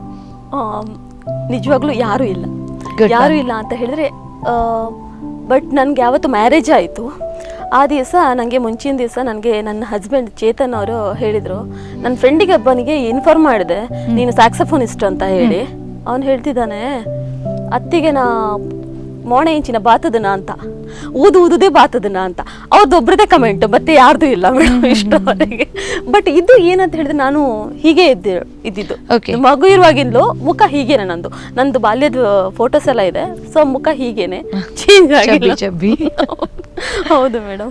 ನಾನು ಯಾಕೆ ಈ ಮಾತನ್ನ ನಿಮ್ಮ ಹತ್ರ ಕೇಳ್ತಾ ಇದ್ದೇನೆ ಅಂತಂದ್ರೆ, ಸಾಕಷ್ಟು ಬಾರಿ ನಮ್ಮನ್ನ ಯಾರಾದ್ರೂ ಒಬ್ರು ಹೀಗೆ ಮಾಡಿ ತೋರಿಸಿದ ಕೂಡಲೇ ವಿ ಫೀಲ್ ಬ್ಯಾಡ್. ಆನಂತರ ನಾವು ಆ ಪ್ರಯತ್ನದಿಂದ ಹಿಂದೆ ಬೀಳುವಂಥದ್ದು. ಸೊ ನಿಮ್ಗೆ ಅದು ಮದುವೆ ಏಜಲ್ಲಿ, ಮದುವೆ ಆದ ಕೂಡಲೇ ಇಂಥದ್ದೊಂದು ಕಮೆಂಟ್ ಬಂದಾಗ ಏನ್ ಅನ್ಸಿತು, ಏನ್ ಮಾಡಿದ್ರಿ ನೀವು? ಇಲ್ಲ madam, first reaction? Yes madam, ನಾನು ಏನೇ ಒಂದು ಬ್ಯಾಡ್ ಕಮೆಂಟ್ಸ್ ಬರಲಿ ಅಲ್ಲಿಗೆ ರಿಯಾಕ್ಟ್ ಮಾಡಕ್ ಹೋಗಲ್ಲ ನಾನು. ಓಕೆ, ನಾನು ಅದನ್ನು ಅವಾಯ್ಡ್ ಮಾಡಿದ ಥರ ಇರ್ತೇನೆ. ಬಟ್ ಅವಾಯ್ಡ್ ಮಾಡಿರೋದಿಲ್ಲ. ಒಂದು, ನಾನು ಮುನ್ನಡಿತಾ ಇರ್ತೇನೆ. ನನ್ಗೇನು ಅಂತ ಹೇಳಿದ್ರೆ, ನನ್ನ ದಾರಿನೇ ಬೇರೆ. ನಾನು ಒಬ್ರದ್ದು ಯಾವುದೋ ಮಾತು ಕೇಳಿ ನಾನು ನನ್ನ ಜರ್ನಿಯನ್ನು ಸ್ಟಾಪ್ ಮಾಡಿದ್ರೆ ನನ್ನಂತ ಮೂರ್ಖರು ಯಾರು ಇರುವುದಿಲ್ಲ. ಸೊ ಯಾಕಂತ ಹೇಳಿದ್ರೆ, ನಾನು ಕಷ್ಟಪಟ್ಟಿದ್ದು ನನಗೆ ಮಾತ್ರ ಗೊತ್ತು ಮೇಡಮ್. ಎಕ್ಸಾಕ್ಟ್ಲಿ ಅಲ್ವಾ? ನಾನು ಎಷ್ಟು ಗಂಟೆ ಬೆಳಿಗ್ಗೆ ಎದ್ದು ನಾನು ಕಲೀಲಿಕ್ಕೆ ಹೋಗ್ತಾ ಇದ್ದೆ, ಅಥವಾ ನಾನು ಏನೆಲ್ಲ ತುಂಬ ಸಫರ್ ಮಾಡಿದ್ದೇನೆ, ಅದು ಯಾರಿಗೂ ಗೊತ್ತಿರೋದಿಲ್ಲ. ಬಂದು ನೀನು ಚೆನ್ನಾಗಿಲ್ಲ ಅಥವಾ ನೀನು ಅದು ಇದು ಅಂತೆಲ್ಲ ಬ್ಯಾಡ್ ಕಮೆಂಟ್ಸ್ ಕೊಟ್ಟರೆ ನಾನು ಅದನ್ನು ಸ್ಟಾಪ್ ಮಾಡೋಕ್ಕೆ ರೆಡಿ ಇಲ್ಲ. ಯಾಕಂತ ಹೇಳಿದ್ರೆ, ಇದು ಕಷ್ಟದ ದಾರಿ ಇದೆಯಲ್ಲ ಮೇಡಮ್ ಇಷ್ಟು. ಅದು ಯಾಕೆ ನಾನು ಒಬ್ರು ಮಾತು ಕೇಳಿ ನಾನು ಸ್ಟಾಪ್ ಮಾಡಬೇಕು? ಇಲ್ಲಿ ಪ್ಲಸ್ ನನ್ನ ಅಪ್ಪ ಅಮ್ಮಂದು ಸಪೋರ್ಟ್ ಇದೆ, ಆಶೀರ್ವಾದ ಇದೆ. ಇವಾಗ ಬರೋವಾಗಲೂ ಅವ್ರದ್ದು ಕಾಲು ಹಿಡ್ಕೊಂಡೇ ಬರ್ತೀನಿ ಅಂತ ಹೇಳಿದರೆ, ಏನೋ ಒಂದು ಅವ್ರ ಬ್ಲೆಸ್ ನನ್ನ ಹತ್ರ ಇರಬೇಕಾದ್ರೆ ನಾನು ಯಾಕೆ ಇನ್ನೊಬ್ರದ್ದು ಬ್ಯಾಡ್ ಕಮೆಂಟ್ಸನ್ನು ನಾನು ಅಕ್ಸೆಪ್ಟ್ ಮಾಡಬೇಕು? ಒಳ್ಳೆಯ ಒಂದು ದಾರಿ. I don't care. Yes yes. ಈ ಆಟಿಟ್ಯೂಡ್ ಎಲ್ರಿಗೂ ಬೇಕಾ? ಏನ್ ಅನ್ನಿಸ್ತದೆ? ಕೆಲವು ಸಲ ಅವರವರದ್ದು ಜೀವನ ಮೇಡಮ್. ಇವಾಗ ನನ್ನ ಜೀವನನೇ ಯಾರಾದ್ರೂ ಕಾಪಿ ಮಾಡಿದ್ರೆ ಕೆಲವರು ಅನುಕರಣೆ ಮಾಡುವವರು ಇರ್ತಾರೆ. ನಿಜವಾಗ್ಲೂ ತಪ್ಪದು. ನನ್ನ ತರನೇ ನಾನೇ ಇದ್ದ ಹಾಗೆ ಇರಬೇಕು ಅಂತ ಹೇಳಿದ್ರೆ ತಪ್ಪು. ಇದು ನನ್ನ ಜೀವನ. ದೇವರು ಎಲ್ಲರನ್ನು, ಟ್ವಿನ್ಸ್ ಅನ್ನ ಬೇಕಾದ್ರೆ ಅವಳಿ ಮಕ್ಕಳನ್ನು ಬೇರೆ ಬೇರೆಯಾಗೇ ಸೃಷ್ಟಿಸಿರ್ತಾನೆ. ಅಂದ್ರೆ ಎಲ್ಲರದ್ದು ಜೀವನ ಬೇರೆ. ಅದನ್ನು ಕಾಪಿ ಮಾಡಲಿಕ್ಕೆ ಹೋಗಲೇಬಾರ್ದು. ಒಳ್ಳೆ ಥಿಂಗ್ಸ್, ಇವಾಗ ನೀವು ಎಷ್ಟು ಚೆನ್ನಾಗಿ ಮಾತಾಡ್ತೀರಿ, ನಾನು ಅದನ್ನು ಮೈಂಡಲ್ಲಿ ಇಟ್ಕೊಂಡು ನಾನು ಚೆನ್ನಾಗಿ ಮಾತಾಡ್ಬೋದು ಅನ್ನೋದು ಜಸ್ಟ್ ನಾನು ಮನೆಗೆ ಹೊತ್ಕೊಳ್ಳಿ ಅದನ್ನೇ ನಾನು ಕಂಟಿನ್ಯೂ ಮಾಡ್ಕೊಂಡು ಹೋಗ್ಬೋದು. ನಾನು ನಿಮ್ಮ ಥರನೇ ಕಾಣ್ತೇನೆ, ನೀವು ಡ್ರೆಸ್ ಹಾಕಿದ್ದನ್ನು ನಾನು ಹಾಕಬೇಕು, ನನಗೂ ಚೆಂದ ಕಾಣ್ತೆ ಅಂತ ಹೇಳಿದ್ರೆ ತಪ್ಪು. ನಿಮ್ಮ ದೇಹ ರಚನೆ ಬೇರೆ ಇರ್ಬೋದು ಅಥವಾ ನಂದು ಬೇರೆ ಇರ್ಬೋದು. ನೀವು ಚೆಂದ ಕಾಣಿದ್ದು ನನಗೂ ಚೆಂದ ಕಾಣಬೇಕು ಅನ್ನೋದು ಏನೇ ಇಲ್ಲ. Okay, so don't copy, yes, but take good things, ಎಲ್ಲರಿಂದ ಒಳ್ಳೆ ವಿಚಾರವನ್ನ ತಗೊಂಡು ನಿಮ್ಮ ಲೈಫಲ್ಲಿ ಇಂಪ್ಲಿಮೆಂಟ್ ಮಾಡಿ ಅಂತ ಹೇಳಿ. ಮ್ಯಾಮ್, ನಿಮ್ಮ ಕೈಗೆ ಫಸ್ಟ್ ಸ್ಯಾಕ್ಸೋಫೋನ್ ಕೊಟ್ಟಾಗ ಹೇಗಿತ್ತು ಆ ಫೀಲಿಂಗ್? ಅಯ್ಯೋ, ಅದು ಹೇಳುವಾಗಿಲ್ಲ. ನಿಜವಾಗ್ಲೂ ತುಂಬಾ ಒಳ್ಳೆ ಇನ್ಸ್ಟ್ರೂಮೆಂಟ್, ಬ್ಯೂಟಿಫುಲ್ ಇನ್ಸ್ಟ್ರೂಮೆಂಟ್ ಅಂತ ಹೇಳಿದ್ರೆ ಸ್ಯಾಕ್ಸೋಫೋನ್. ಅದನ್ನ ನೋಡುವಾಗಲೇ ಎಲ್ಲ ಪ್ರೋಗ್ರಾಮಿಗೆಲ್ಲ ಹೋಗ್ತೇನಲ್ಲ ಮೇಡಮ್, ಫಸ್ಟಿಗೆ ನಾನು ಸ್ಯಾಕ್ಸೋಫೋನ್ ತೆಗೆದ ಕೂಡಲೇ ಎಲ್ಲ ಎಕ್ಸ್ಪ್ರೆಷನ್ ನೋಡ್ಬೇಕಲ್ರ. ಇವಾಗ ಅದು ಗೋಲ್ಡ್ ಕಲರ್ ಇದೆ, ಸೊ ಎಲ್ರಿಗೂ ಹೌದು ಮೇಡಮ್, ನಿಜವಾಗ್ಲೂ ನಾನು ಒಂದ್ ಸ್ವಲ್ಪ ಹಿಡ್ಕೋಬೋದಲ್ವಾ ಅಂತ. ನುಡಿಸೋದಕ್ಕೆ ಬರ್ದಿದ್ರು ಪರವಾಗಿಲ್ಲ, ಕೆಲವರು ನಾನು ಸ್ವಲ್ಪ ಹಿಡ್ಕೋಬೋದಾ ಅಂತ, ಆ ತರ ಎಲ್ಲ ಮುಟ್ಲಿಯಾ? ಹಾ ಹೌದು, ತುಂಬಾ ಇಷ್ಟ. ಸೊ ಅದೇ ನಾನೇ ಕಲಿತೇನೆ ಅಂತ ಹೇಳುವಾಗ ಆಯ್ತು, ಲೈಫೇ ಚೇಂಜ್ ಆಯ್ತು ಮೇಡಮ್. ಬಟ್ ಇಲ್ಲಿ ಲೈಫ್ ಚೇಂಜ್ ಆಗಿತ್ತು ಅನ್ನೋದಕ್ಕಿಂತ ನಾನೇ ಚೇಂಜ್ ಮಾಡಿಕೊಂಡೆ. ನನ್ನ ಅಮ್ಮನ ಆಶೀರ್ವಾದದಿಂದ ಯಾಕೆ ಎಲ್ಲ ನಮಗೆ ಜನ್ಮ ಕೊಡ್ತಾರೆ ಗೊತ್ತಿರ್ಬೋದು ಮೇಡಮ್. ಒಬ್ಬ ತಾಯಿ ಎಷ್ಟು ಕಷ್ಟಪಡ್ತಾಳೆ ಒಂದು ಮಗುವನ್ನು ಹೇರ್ಲಿಕ್ಕೆ. ಸೊ ಒಂದೇ ಒಂದು ಅವ್ರು ಕೇಳಿದ್ದು ಸ್ಯಾಕ್ಸೋಫೋನ್ ಕಲಿ ಅಂತ. ಅಷ್ಟು ನೋವು ಉಂಡದಕ್ಕೆ ನಾನು ಅವರಿಗೆ ಒಂದು ಗಿಫ್ಟ್ ಕೊಟ್ಟದ್ದು, ರಿಟರ್ನ್ ಗಿಫ್ಟ್. ಇದು ನನ್ನ ಈ ಲೈಫನ್ನು ನಾನು ಚೇಂಜ್ ಮಾಡ್ಕೊಂಡೆ. Man the maker of his own destiny ಅಂತ ಹೇಳ್ತಾರೆ. ನಮ್ಮ ಜೀವನ ನಾವೇ ಬದಲಾಯಿಸ್ಕೊಳ್ಬೋದು. ನಾನು ಹೀಗೆ ಇದ್ದಿದ್ರೆ ಏನು ಮಾಡೋಕ್ಕಾಗ್ತಿಲ್ಲ, ಒಬ್ಬ ಸಾಮಾನ್ಯ ಅಂತ ಅನ್ಸ್ಕೊಳ್ತಾ ಇದ್ದೆ. ಬಟ್ ಇದಕ್ಕೆ ಅಮ್ಮ ಕಾರಣ ಆದ್ರು. ನಿಜವಾಗ ಅದು ದೇವರು ಹಣೆಯಲ್ಲಿ ಬರ್ದೇ ಕಳ್ಸೋದು ಅಂತ ಹೇಳಿ ನಾನು ನಂಬ್ತೇನೆ. ಬಟ್ ಅಮ್ಮ ಅದಕ್ಕೆ ಒಂದ್ ಸ್ವಲ್ಪ ಏನು ಆ ಮೂಮೆಂಟಿಗೆ ಒಂದು ನೆಪ ಅಂತ, ಹೌದು, ನೆಪ ಅಂತ ಹೇಳಿ ಬಂದ್ರು. ಸೊ ನಾನು ಅದನ್ನ ಕಂಟಿನ್ಯೂ ಮಾಡಿದೆ. ಇದು ನಾನು ರೂಪಿಸಿಕೊಂಡ ಬದುಕು, ಅಮ್ಮನ ಆಶೀರ್ವಾದದಿಂದ ನಾನು ರೂಪಿಸಿಕೊಂಡ ಬದುಕು. ಎಲ್ಲೂ ಏನು ಬ್ಯಾಡ್ ಎಕ್ಸ್ಪೀರಿಯನ್ಸ್ ಬೇರೆ ಏನೂ ಆಗಿಲ್ಲ, ಎಲ್ಲ ಗೌರವ ಸಿಗ್ತಾ ಇದೆ, ಇನ್ನೇನು ಬೇಕು ಮೇಡಮ್. ಓಕೆ, ಅಂದ್ರೆ ನಾನು ಯಾಕೆ ಈ ಮಾತನ್ನ ಕೇಳಿದೆ ಹೇಳಿದ್ರೆ, ಫಸ್ಟಿಗೆ ನಾವು ಕಲಿಯುವಾಗಲೇ ನಮ್ಮ ಓನ್ ಇನ್ಸ್ಟ್ರೂಮೆಂಟ್ ನಮ್ಮ ಹತ್ರ ಇರೋದಿಲ್ಲ, ಆ ನಂತರ ನಾವು ಓನ್ ಆಗಿ ಪರ್ಚೇಸ್ ಮಾಡೋದು. ಸೊ ಆ ಎಕ್ಸೈಟ್ಮೆಂಟ್ ಹೇಗಿತ್ತು ಅಂತ ಹೇಳಿ ಕೇಳಲಿಕ್ಕೆ ಇಷ್ಟಪಟ್ಟಿದ್ದೆ ಅಷ್ಟೇ. ಸೊ ಈಗದ ನಿಮ್ಮ ಇನ್ಸ್ಟ್ರೂಮೆಂಟ್, ಮೊದಲಿನ ಇನ್ಸ್ಟ್ರೂಮೆಂಟ್ ಎಲ್ಲ ಇಟ್ಕೊಂಡಿದ್ದೀರಾ? ಹೇಗೆ? ಇಲ್ಲ ಮೇಡಮ್, ನನ್ನ ಹತ್ರನೇ ಇದೆ, ಎಲ್ಲಾನು ಇದೆ. ನನ್ಗೆ ಯಾವತ್ತೂ ಅಷ್ಟೇ, ನನ್ಗೆ ಇಷ್ಟಪಟ್ಟು ತಗೊಂಡದ್ದು ನಾನು ಇನ್ನೊಬ್ರಿಗೆ ಕೊಡೋಕೆ, ಅಂದ್ರೆ ನನ್ನ ಹತ್ರ ಇದನ್ನ ಸೇಲ್ ಮಾಡಿದ್ರೆ ಹಣ ಸಿಗುತ್ತೆ ಆ ತರ ಏನಿಲ್ಲ. ಎಮೋಷನಲ್ ಒಂದು ಭಾವನಾತ್ಮಕ ಸಂಬಂಧ ಇದೆ ಎಲ್ಲದರಲ್ಲೂ. ನನ್ನ 2 ವೀಲರ್ ಆಗಲಿ ನನ್ನ ಪಪ್ಪ ಕೊಡಿಸಿದ್ದು ನನಗೆ ಫಸ್ಟು ಹಠ ಮಾಡಿದ್ದಕ್ಕೆ, ಅದನ್ನು ಅಲ್ಲೇ ಇಟ್ಕೊಂಡಿದ್ದಾನೆ. ಸ್ಯಾಕ್ಸೋಫೋನ್ 4 ಇದೆ, ಅದನ್ನು ಸೈಡಲ್ಲಿ ಇಟ್ಕೊಂಡಿದ್ದಾನೆ. ಎಲ್ಲಾನು. So you work with 4 saxophones? ಇಲ್ಲ, ಇವಾಗ ಸ್ಟಾರ್ಟಿಂಗ್ ಅಲ್ಲಿ ಬೇರೆ ಬೇರೆ ಇನ್ಸ್ಟ್ರೂಮೆಂಟ್ ಇತ್ತು. ಇವಾಗ ಜಸ್ಟ್ ಒಂದು ಸ್ಯಾಕ್ಸೋಫೋನ್ ಸಾಕು ನಮ್ಗೆ ಪ್ರೋಗ್ರಾಮಿಗೆ. ಸೊ ಮೊದಲಿನ ಸ್ಯಾಕ್ಸೋಫೋನ್ ಯಾರು ಕೊಡ್ಸಿದ್ರು ಮ್ಯಾಮ್? ಎಲ್ಲರೂ ಅಂತ ಹೇಳಿದ್ರೆ ಅದ್ರಲ್ಲಿ ಎಲ್ಲರ ಹಣನೂ ಇದೆ ಅಂತ ಅಂದ್ಕೊಳ್ತೀನಿ. ನಾನು 4 ಜನ ಅಣ್ಣಂದ್ರದ್ದು ಹಣ ಇದೆ ಅಂದ್ಕೊಳ್ತೀನಿ. ಹೌದು, ಪಪ್ಪ ಅಮ್ಮಂದು ರೆಕಮೆಂಡೇಶನ್ ಇದೆ, ಅದು ಬಿಡಿ, ಅದು ಯಾವಾಗ್ಲೂ ಇರುತ್ತೆ. ಹಾಗಾಗಿ ನಮ್ಗೆ ಯಾವಾಗ್ಲೂ ಒಂದ್ ಸ್ವಲ್ಪ ತಾತ್ಸಾರ ಭಾವನೆ. ಯಾವಾಗ್ಲೂ ಅಮ್ಮ ಹೇಳೋದು, ಅಮ್ಮ ಅಂತ ಹೇಳಿದ್ರೆ ಕೂಡ ನಿಮ್ಗೆ ತಾತ್ಸಾರ ಅಲ್ವಾ ಅಂತ ಹೇಳೋದು. ಬಹುಶಃ ಎಲ್ಲರೂ ಹಾಗೆ ಮಾಡ್ತೀವಿ, ಅವ್ರು ಕಳ್ಕೊಂಡ್ಮೇಲೆ ನಮ್ಗೆ ಗೊತ್ತಾಗುತ್ತೆ ಹೌದು ಅಲ್ವಾ ಅಂತ ಹೇಳಿ. ಸೊ ಇಲ್ಲ, ಅಮ್ಮಂದು ಇದು ಏನು ಆಶೀರ್ವಾದ ಇದೆಯಲ್ಲ, ಅದ್ರ ಜೊತೆ ಈ ಸ್ಯಾಕ್ಸೋಫೋನ್ ಸಿಕ್ತು. ಸ್ಯಾಕ್ಸೋಫೋನ್ ಬದುಕನ್ನೇ ಬದಲಾಯಿಸಿ ನೀವು ಯಾರು ಅಂತಾನೆ ಗೊತ್ತಿಲ್ಲ. ಸೊ ನೀವು ಬಂದು ನಿಮ್ಮ ಎದುರುಗಡೆ ಬಂದು ಕುತ್ಕೊಂಡಿದ್ದೀನಿ ನಾನು ಅಂತ ಹೇಳಿದ್ರೆ ಸ್ಯಾಕ್ಸೋಫೋನ್ ಕಾರಣ.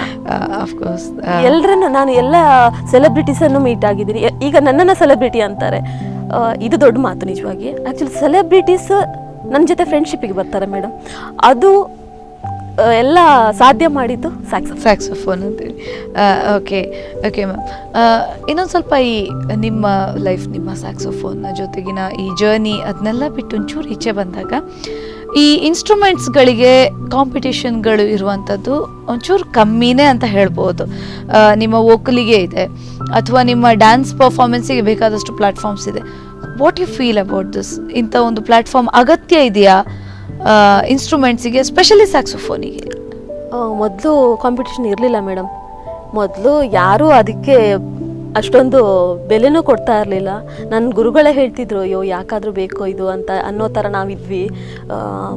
ಅಂದರೆ ಅದಕ್ಕೆ ಅಷ್ಟೊಂದು ಬೆಲೆನೇ ಇಲ್ಲ ಅಂದಮೇಲೆ ಯಾಕೆ ಅಂತ. ಬಟ್ ಇವಾಗದ್ದು ಟ್ರೆಂಡ್ ಯಾವಾಗ ಅಂತ ಹೇಳಿದರೆ, ಏನಾದರೂ ಹೊಸ್ತು ಮಾಡ್ತಾನೆ ಇರಬೇಕು. ಕಾಂಪಿಟೇಷನ್ ಸಿಕ್ಕಾಪಟ್ಟೆ ಇದೆ, ಸಿಕ್ಕಾಪಟ್ಟೆ ಅಂತ ಹೇಳಿದ್ರೆ ಸಿಕ್ಕಾಪಟ್ಟೆ ಇದೆ. ಅದು ಎದುರುಗಡೆ ಕಾಣಿಸಲ್ಲ. ಅಂದರೆ ಎಲ್ಲ ವರ್ಕ್ಗಳಲ್ಲೂ, ಎಲ್ಲ ಕ್ಷೇತ್ರದಲ್ಲೂ ಕಾಂಪಿಟೇಷನ್ ಅನ್ನೋದು ಇದೆ. ಅಂದರೆ ಆ ಕ್ಷೇತ್ರಕ್ಕೆ ಹೋದ್ಮೇಲೆ ಗೊತ್ತಾಗೋದು. ಇವಾಗ ನಿಮ್ಮ ಆಫೀಸಲ್ಲಿ ಏನು ಕಾಂಪಿಟೇಷನ್ ಇದೆ ಅದು ನನಗೆ ಗೊತ್ತಿಲ್ಲ. ಸೊ ಒಂಥರ ಆ ತರ ಕೈಂಡ್ ಆಫ್ ಒಂದು ಸ್ಪರ್ಧೆ ಅನ್ನುವಂಥದ್ದು ಎಲ್ಲ ಕಡೆಯಲ್ಲಿದೆ. ಆದ್ರೆ ಕೆಲವರು ಹಿತಶತ್ರುಗಳು ಅಂತ ಇರ್ತಾರೆ, ಅವರು ಸ್ಪರ್ಧೆ ಮಾಡೋದೇ ಗೊತ್ತಾಗಲ್ಲ ಮೇಡಮ್, ನಮ್ಮ ಜೊತೆ ಇರ್ತಾರೆ. ಓಕೆ, ಅಂದ್ರೆ ಈ ಪ್ಲಾಟ್ಫಾರ್ಮ್ಗಳು ಒಂದಷ್ಟು ಜಡ್ಜ್ಗಳನ್ನ ಹಾಕಿ ಒಂದಷ್ಟು ವೋಟಿಂಗ್ ಲೈನ್ ಅನ್ನ ಇಟ್ಕೊಂಡು ಸ್ಯಾಕ್ಸೋಫೋನಿಗೆ ಇದು ಅಗತ್ಯ ಇದೆಯಾ ಅಥವಾ ಬೇಕಾ ಬೇಡವಾ, ಏನ್ ಹೇಳಲಿಕ್ಕೆ ಇಷ್ಟಪಡ್ತೀರಿ? ಜನರನ್ನ ರೀಚ್ ಆಗ್ಬೇಕಾ? ಜನರನ್ನ ರೀಚ್ ಆಗ್ತಿದೆ. ಒಂದು ಇದರಲ್ಲಿ ಪ್ಲಸ್ ಪಾಯಿಂಟ್ ಅಂತ ಹೇಳಿದ ಕೂಡಲೇ, ನಾವು ಇಲ್ಲಿ ಇಂಡಿಯನ್ ಕಲ್ಚರಲ್ ಅಂತ ಹೇಳಿದ್ರೆ ಮದುವೆಗೆ ಬೇಕೇ ಬೇಕು ಮೇಡಮ್ ಇದು ಸ್ಯಾಕ್ಸೋಫೋನ್ ಅನ್ನುವಂಥದ್ದು. ಸೊ ಇದರಲ್ಲಿ ಉಳಿಯುತ್ತೆ ಅನ್ನೋದು ಖಂಡಿತವಾಗಿ ಹೌದು, ಕನ್ಫರ್ಮ್ಡ್. ಸೊ ಮಂಗಳವಾದ್ಯ ಅಂತ ಹೇಳಿದ ಕೂಡಲೇ, ಮತ್ತೆ ಒಂದು ದೇವಸ್ಥಾನದಲ್ಲಿ ನಾವು ದೇವಾಡಿಗರು. ಸೊ ದೇವಸ್ಥಾನದಲ್ಲಿ ಅಂತ ಹೇಳಿದ್ರೆ ದೇವರನ್ನು ಆಡಿಸುವವನೇ ದೇವಾಡಿಗ ಅಂತ ಹೇಳ್ತಾರೆ. ದೇವನು ಏಳ್ಲಿಕ್ಕೆ ನಮ್ಮ ಸ್ಯಾಕ್ಸೋಫೋನೇ ಬೇಕು, ನಮ್ಮ ವಾದ್ಯವೇ ಬೇಕು ಅಂತ. ಸ್ಯಾಕ್ಸೋಫೋನೇ ಅಂತ ಅಲ್ಲ, ನಮ್ದು ಪಂಚವಾದ್ಯ ಅದು ಇದೆಲ್ಲ ಇದೆ. ಸೊ ಅದನ್ನೆಲ್ಲ ನುಡಿಸ್ಬೇಕು, ಆವಾಗಲೇ ದೇವ ಹೇಳ್ತಾನೆ ಅಂತ. ಸೊ ಅದೊಂದು ತುಂಬಾ ಹೆಮ್ಮೆ ಇದೆ ಹಾಗೆ. ಓಕೆ ಓಕೆ ಮ್ಯಾಮ್, ಏನು ಹೀಗೆ ಮಾತನಾಡ್ದಂತಾದ್ರೆ ಈ ನೆಗೆಟಿವಿಟಿ ಮತ್ತು ಪಾಸಿಟಿವಿಟಿ ಅದನ್ನೆಲ್ಲ ದೂರ ಇಟ್ಟು ಮಾತನಾಡ್ತಾರೆ. ನೀವು ಕ್ಲಾಸಸ್ಸನ್ನು ತಗೊಳ್ತಾ ಇದ್ದಂಥದ್ದು ಮೊದಲು. ಸೊ ಈ ಕ್ಲಾಸಸ್ನಲ್ಲಿ ನಿಮ್ಮ ಟೀಚಿಂಗ್ ಟೆಕ್ನಿಕ್ ಏನಾಗಿತ್ತು?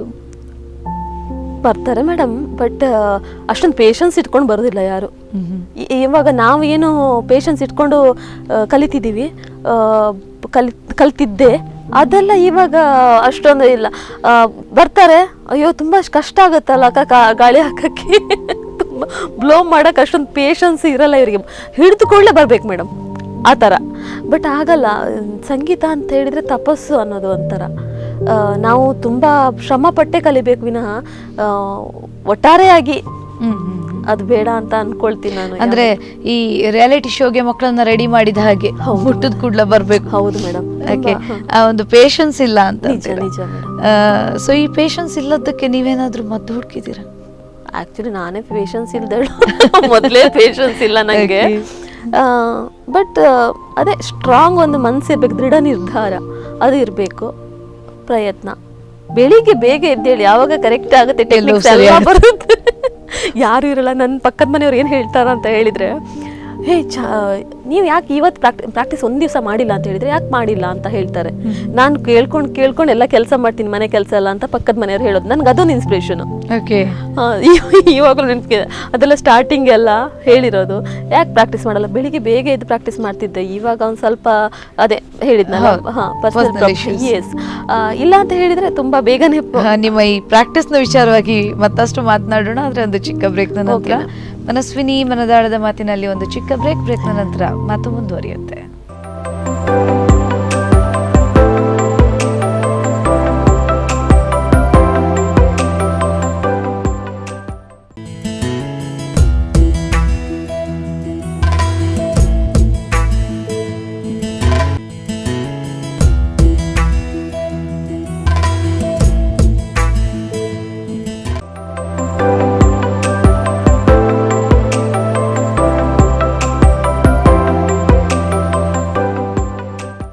ಬ್ರೇಕ್ನ ನಂತರ ಮತ್ತೆ ಮನಸ್ವಿನಿ ಮನದಾಳದ ಮಾತಿನ ಕಾರ್ಯಕ್ರಮಕ್ಕೆ ಸ್ವಾಗತ. ಇವತ್ತಿನ ನಮ್ಮ ಅತಿಥಿ ಭಾರತಿ ಗೋಪಾಲ್ ಅವರು. ಇವರು ಬೆಳಗ್ಗೆ ಬೇಗಲೇ ಎದ್ದು ಪ್ರಾಕ್ಟೀಸ್ ಮಾಡಬೇಕಾದ್ರೆ ಅಕ್ಕಪಕ್ಕದ ಮನೆಯವರಿಗೆ ಅದುವೇ ಒಂದು ಬೇಗ ಎದ್ದು ಬೇಗ ಕೆಲಸ ಮಾಡಲಿಕ್ಕೆ ಪ್ರೇರಣೆ ಆಗ್ತಿತ್ತಂತೆ. ಇದರ ಕುರಿತಾಗಿ ಮತ್ತಷ್ಟು ಮಾತನಾಡೋಣ, ಅವರನ್ನೇ ಕೇಳೋಣ. ಬ್ರೇಕ್ನ ನಂತರ ಮತ್ತೆ ಕಾರ್ಯಕ್ರಮಕ್ಕೆ ಸ್ವಾಗತ ಮ್ಯಾಮ್. ಮೊದಲಿನ ಪಾರ್ಟಲ್ಲಿ ನೀವು ಬಹಳ ಒಂದು ಇಂಪಾರ್ಟೆಂಟ್ ಇನ್ಸ್ಪೈರಿಂಗ್ ಪಾಯಿಂಟ್ ಅನ್ನ ಹೇಳಿದ್ರಿ. ನೀವು ಅದ್ರ ಬಗ್ಗೆ ಹೇಳಬೇಕು. ನೀವು ಎಷ್ಟೊತ್ತಿಗೆ ಪ್ರಾಕ್ಟೀಸ್ ಮಾಡ್ತಿದ್ರಿ, ಈಗ ಎಷ್ಟೊತ್ತಿಗೆ ಮಾಡ್ತಿದ್ದೀರಿ, ಅನಂತರ ಯಾವ ರೀತಿಯಾದಂತಹ ಕಮೆಂಟ್ಗಳು ಬರ್ತಿತ್ತು?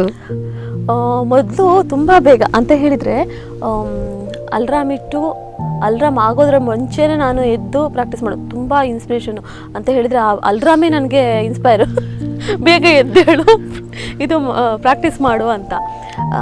ಆವಾಗ ಈ ಪಕ್ಕದ ಮನೆಯವರೆಲ್ಲ ಹೇಳಿರೋ ಮಾತುಗಳು ಇದು. ಕೆಲವರು ತೀರ್ಕೊಂಡಿದ್ದಾರೆ ಇವಾಗ ಇಲ್ಲ, ಇವಾಗ 14 ಇಯರ್ಸಲ್ಲಿ. ಬಟ್ ಕೆಲವರೆಲ್ಲ ಇವಾಗ ಇದ್ದಾರೆ, ತುಂಬ ಇಷ್ಟಪಡೋರು, ತುಂಬ ಹಾರ್ಟ್ಲಿ ಇಷ್ಟಪಡೋರು ಇದ್ದಾರೆ. ಸೊ ಅವರಿಗೆಲ್ಲ ನನ್ನ ಸ್ಯಾಕ್ಸೋಫೋನ್ ಪ್ರಾಕ್ಟೀಸೇ ಇಷ್ಟು ಇನ್ಸ್ಪೈರ್ ಆಗಬೇಕಾದ್ರೆ ಅವರಿಗೆ ನಾನು ಪ್ರೋಗ್ರಾಮ್ ಕೊಡೋದು ಎಷ್ಟು ಇನ್ಸ್ಪೈರ್ ಆಗಿರಲಿಕ್ಕಿಲ್ಲ. ಸೊ ನಂಗೆ ಅದು ಒಂದು ಖುಷಿ ಇದೆ. ಇವಾಗ ಒಂದು ಸ್ವಲ್ಪ ಕಡಿಮೆ ಆಗ್ತಿದೆ ಮೇಡಮ್ ನನ್ನ ಪ್ರಾಕ್ಟೀಸ್. ನಾನು ಫ್ರ್ಯಾಂಕ್ಲಿ ಹೇಳಬೇಕಂತ ಹೇಳಿದರೆ, ಮನೆಯಲ್ಲೇ ಪಪ್ಪನ ಒಂದು ಹೋಮ್ ನರ್ಸ್ ಥರನೇ ನೋಡ್ಕೊಳ್ತಿದ್ದೆ ನಾನೇ ನೋಡ್ಕೊಳ್ತಾರೆ ಇರೋದ್ರಿಂದ. ಸೊ ಪಪ್ಪಂಗೆ ಡಿಸ್ಟರ್ಬ್ ಆಗುತ್ತೆ ಅನ್ನೋದು ಒಂದು, ಸ್ವಲ್ಪ ಹೊತ್ತು ಮಾಡ್ತೀನಿ. ಅವರು ಇಂಟ್ರೆಸ್ಟೆಡ್, ಅವರಿಗೂ ಅಷ್ಟೇ ಸಂಗೀತದ್ದು ಚಿಕಿತ್ಸೆ ಥರನೇ ನಾನು ಧನ್ವಂತರಿ ಶ್ಲೋಕಾಸ್ ಅಥವಾ ವಿಷ್ಣು ಸಹಸ್ರನಾಮ ಎಲ್ಲ ಹಾಕಿ ಇರ್ತೇನೆ. ಬೆಳಿಗ್ಗೆ ಸಂಜೆ ತನಕ ಕೇಳಿಸ್ತಾನೆ ಇರ್ತೇನೆ ಅವರಿಗೆ. ಅವರು ನಿದ್ದೆ ಮಾಡುವಾಗಲೂ ಅದನ್ನು ಕೇಳಿ ಅವ್ರದ್ದು ಒಳಗಡೆ ಇರೋ ರೋಗಗಳೆಲ್ಲ ನಿವಾರಣೆ ಆಗಲಿ ಅನ್ನೋದು ಅಂದರೆ ಅವ್ರಿಗೆ ನೆಮ್ಮದಿ ಸಿಗಲಿ ಅಂತ ಹೇಳಿ ಆ ಥರ ಮಾಡ್ತಿದ್ದೇನೆ. ಸೊ ನಂದು ಒಂದು ಸ್ವಲ್ಪ ಅದೇ ಕಡಿಮೆ ಆಗ್ತಿದೆ, ಅಂದರೆ ಪ್ರಾಕ್ಟೀಸ್ ಒಂದು ಸ್ವಲ್ಪ ಅವರಿಂದಾಗಿ ಕಡಿಮೆ ಆಗ್ತಿದೆ. ನೋ ಇಶ್ಯೂಸ್ ಮೇಡಮ್ ನನಗೆ, ಯಾಕಂತ ಹೇಳಿದರೆ ಅವ್ರು ಚೆನ್ನಾಗಿರೋದು ಮುಖ್ಯ ಅಂತ ಹೇಳಿ. ಮತ್ತೆ after 13 years of journey or 14 years of journey ಒಂದು ಹೋಲ್ಡ್ ಬಂದಿರುತ್ತೆ. ಖಂಡಿತ ಮೇಡಮ್, ಹೌದು, ಒಂದು ಹೋಲ್ಡ್ ಇರುತ್ತೆ ಅಂತೇಳಿ. ಸೊ ಇವತ್ತೀಗ ನಾಳೆ ಪ್ರೋಗ್ರಾಮ್ ಇದೆ, ಭಾರತೀಯವರೇ ಬರಬೇಕು ಹೇಳಿದ ಕೂಡಲೇ ಟಪ್ಪ ಇದ್ದು ಸ್ಯಾಕ್ಸೋಫೋನ್ ಇಟ್ಕೊಂಡು ಹೋಗ್ತಾ ಇದ್ದಾರೆ. ನಿಜ ಮೇಡಮ್, ಇದೇ ಥರ ಆಗೋದು. ಅದರಲ್ಲೂ ಸ್ಟಾರ್ಟಿಂಗಲ್ಲೆಲ್ಲ ಗಮ್ಮತ್ತಿತ್ತು. ತುಂಬ ಕೀರ್ತನಸ್, ತುಂಬ ಸಾಂಗ್ಸ್ ಎಲ್ಲ ಕಲ್ತಿರ್ತೀವಿ, ಕೀಸ್ ಎಲ್ಲ ಮರ್ತೋಗಿರುತ್ತೆ. ಅಂದರೆ ಸ್ಯಾಕ್ಸೋಫೋನ್ ಮುಟ್ಟಲ್ಲ. ಕೆಲವು ಸಲ ಏನಾದರೂ ಪ್ರೋಗ್ರಾಮ್ ಇದ್ರೆ ಮನೇಲಿ ಸ್ಯಾಕ್ಸೋಫೋನ್ ಮುಟ್ಟಕ್ಕೆ ಹೋಗಲ್ಲ. ಬೆಳಿಗ್ಗೆ ಎದ್ದು ಒಂದೊಂದು ಪಲ್ಲವಿ, ಒಂದು ಲೈನನ್ನು ನುಡ್ಸೋದು ಬೆಳಿಗ್ಗೆ ಎದ್ದು. ನನ್ನ ಅಣ್ಣಂದ್ರು ಕೇಳೋದು, ಅಮ್ಮ ಅವಳೇನು ನುಡಿಸ್ತಾ ಇದ್ದಾಳೆ, ಒಂದು ಅರ್ಥ ಆಗಲ್ಲ ಅಂತ. ಆ್ಯಕ್ಚುಲಿ ನಾನು ಕೀ ಕುತ್ಕೊಳ್ತಿದ್ಯಾ ಕೈಯಲ್ಲಿ, ಯಾವ್ಯಾವ ಕೀ ಇದೆ ಅಲ್ಲ ಅಂತ ನೋಡ್ಕೊಳ್ಳೋದು ಅಂತ. ಅಮ್ಮಂಗೆ ಗೊತ್ತಿತ್ತು ಅದು ವಿಚಾರ. ಸೊ ಆ ಥರ ಎಲ್ಲ ಫನ್ನಿ ಮೂಮೆಂಟ್ಸ್ ಎಲ್ಲ.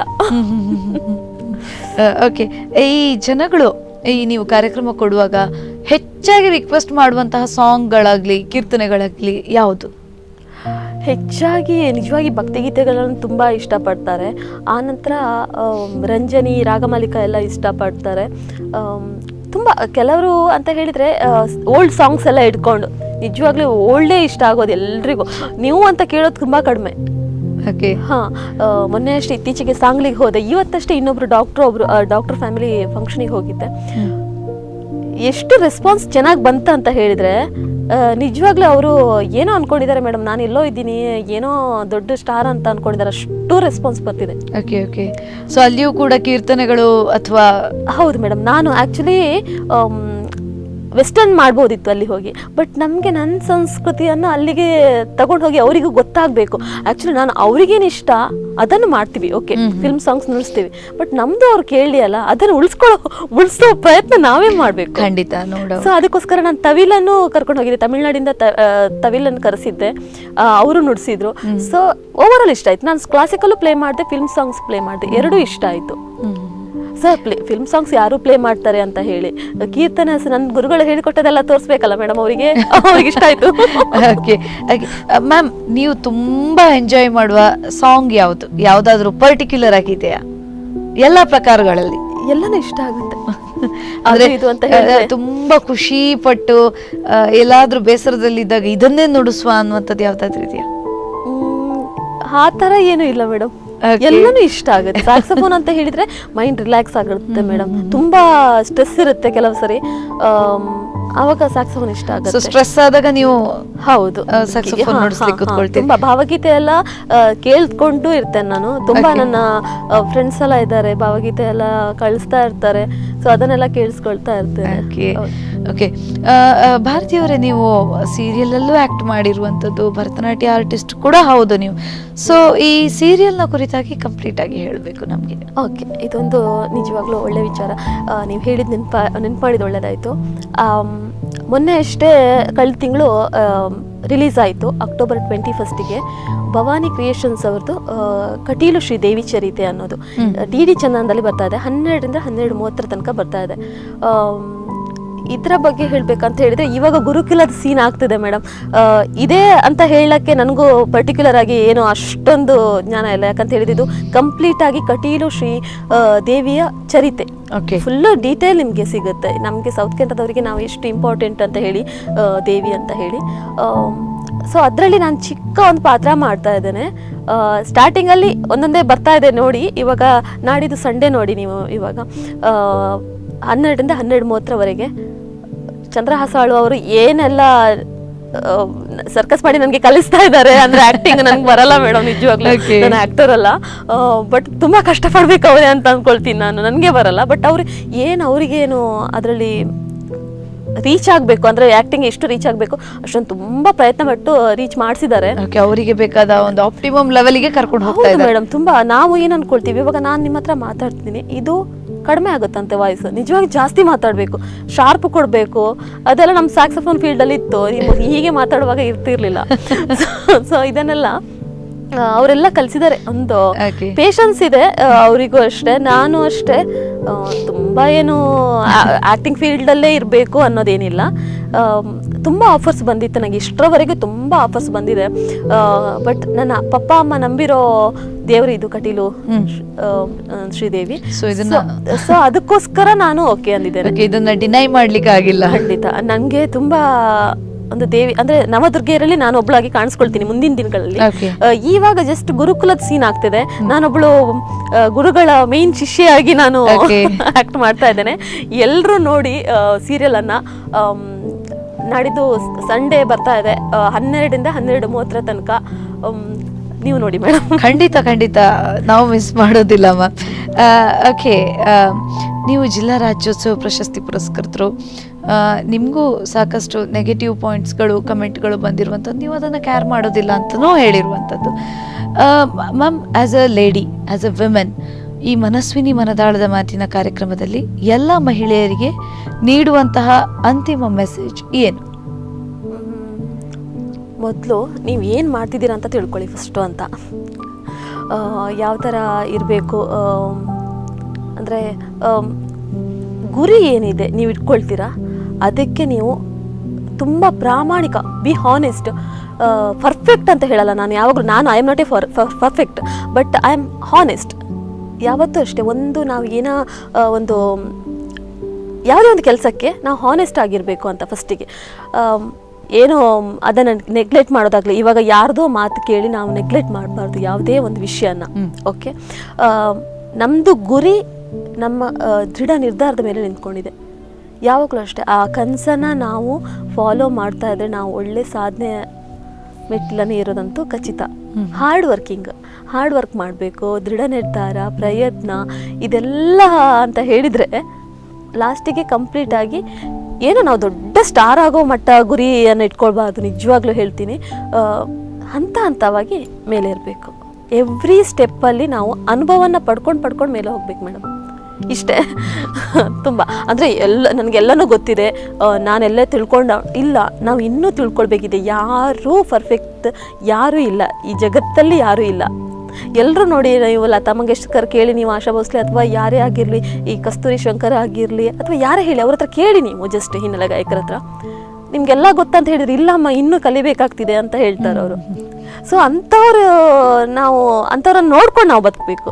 ಅಂದರೆ ಅಷ್ಟು ದೊಡ್ಡ ಲೆಜೆಂಡ್ ಸಿಂಗರ್ಸೇ ನಾವೇನೂ ಕಲ್ತಿಲ್ಲ ಅಂತ ಹೇಳ್ತಾರೆ. ಇವಾಗ ಬದ್ರಿ ಗೋಪಾಲ್ನಾಥ್ ಅವರು ಸರ್ ಅಷ್ಟೇ, ಏನೂ ನನಗೆ ಗೊತ್ತಿಲ್ಲ ಅಂತ ಹೇಳ್ತಾರೆ, ಅಂದರೆ ಇನ್ನೂ ಕಲಿಬೇಕಿದೆ ಅಂತ. ಸೊ ಅವರ ದೊಡ್ಡವರು ಏನು ಅಚೀವ್ ಮಾಡಿದ್ದಾರೆ, ಅವರ ಬದುಕನ್ನು ನೋಡ್ತಾ ಹೋಗಬೇಕು.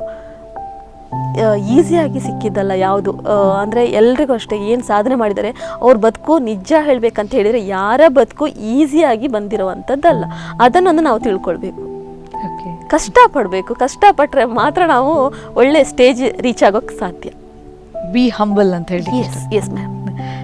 ಖಂಡಿತ ಮ್ಯಾಮ್, ನಮ್ಮ ಕಾರ್ಯಕ್ರಮಕ್ಕೆ ಬಂದು ಸಾಕಷ್ಟು ಮನದಾಳದ ಮಾತನ್ನು ನಮ್ಮ ಜೊತೆ ಹಂಚಿಕೊಂಡದಕ್ಕಾಗಿ ತಮಗೆ ಧನ್ಯವಾದಗಳು. ಧನ್ಯವಾದ ಮೇಡಮ್. ನೀವು ಹೀಗೆ ಸಾಧನೆಯ ಶಿಖರವನ್ನು ಏರಿ ಆದಷ್ಟು ಶೀಘ್ರದಲ್ಲಿ ಮತ್ತಷ್ಟು ಪ್ರಶಸ್ತಿಗಳು ಒಲ್ದು ಬರಲಿ, ಸಾಕಷ್ಟು ಕಾರ್ಯಕ್ರಮಗಳನ್ನು ಕೊಡುವ ಹಾಗಾಗಲಿ ಅಂತ ಹಾರೈಸ್ತೀವಿ ma'am. Thank you so much. ಇದು ಇವತ್ತಿನ ಮನಸ್ವಿನಿ ಮನದಾಳದ ಮಾತಿನ ಕಾರ್ಯಕ್ರಮ. ಬಿ ಹಂಬಲ್, ಎಲ್ಲರಿಂದ ಎಲ್ಲವನ್ನ ಕಲಿಯಿರಿ, ನಿಮ್ಮ ನೆಗೆಟಿವಿಟಿಯನ್ನು ನೀವು ಮೆಟ್ಟಿ ನಿಲ್ಲಿ, ಎಂಪವರ್ ಯೋರ್ ಸೆಲ್ಫ್ ಅಂತ ಹೇಳ್ತಾ ಇವತ್ತಿನ ಮನಸ್ವಿನಿ ಮನದಾಳದ ಮಾತಿನ ಕಾರ್ಯಕ್ರಮವನ್ನು ಮುಗಿಸ್ತಾ ಇದ್ದೀನಿ.